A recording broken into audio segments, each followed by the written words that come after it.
আগামীর বাংলাদেশের নেতৃত্ব তৈরি হবে এবং সেই নেতৃত্বে যারা বিজয় হবে আমরা তাদেরকে ওয়েলকাম জানাবো।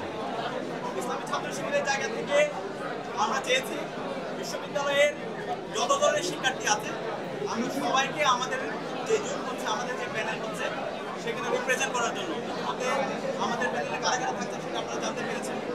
জুলাই বিপ্লব যখন হচ্ছিল তখন কিন্তু আমরা প্রত্যেকের পরিচয় ভুলে গিয়ে ফ্যাসিবাদের বিরুদ্ধে ঐক্যবদ্ধভাবে আমরা আন্দোলন করেছিলাম। সেই জুলাই বিপ্লবের যে রিফ্লেকশন সেটা আমাদের প্যানেলের মধ্যে আমরা নিয়ে আসার চেষ্টা করেছি। এখানে ইসলামী ছাত্র শিবিরের নেতাকর্মীরা যেমন আছে, এর বাইরে ইন্ডিপেন্ডেন্ট যারা অ্যাক্টিভিস্ট আছে তারাও আছে। এর পাশাপাশি আমাদের যে হচ্ছে চাকমা সম্প্রদায়ের আমাদের ভাইরা আছে, এর পাশাপাশি আমাদের বোনরা আছে। তো আমরা চেয়েছি একটি ইনক্লুসিভ প্যানেল।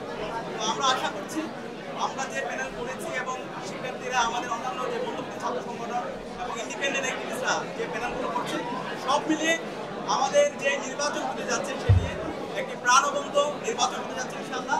এবং শিক্ষার্থীদের যে আকাঙ্ক্ষা, জুলাইয়ের যে আকাঙ্ক্ষা, সেই আকাঙ্ক্ষার আলোকে আমরা আমাদের ইস্তেহারগুলো খুব দ্রুত সময়ের মধ্যে আপনাদের সামনে পেশ করব। এবং আমরা আশা করছি এই ছাত্র সংসদ নির্বাচনের মাধ্যমে জুলাইয়ের শহীদদের যে আকাঙ্ক্ষা, সেই আকাঙ্ক্ষায় আমরা আগামী বাংলাদেশ নির্মাণ করব। তাদের আকাঙ্ক্ষা হচ্ছে একটা ইনসাফভিত্তিক বাংলাদেশ নির্মাণ করা, ক্যাম্পাসে শিক্ষার্থীদের যে প্রত্যাশা সেই প্রত্যাশার আলোকে আমাদের এই ক্যাম্পাসকে নতুনভাবে ঢেলে সাজানো। আমরা আশা করছি সেই কাজ আমরা করতে পারবো ইনশাআল্লাহ। সবাই অসংখ্য ধন্যবাদ।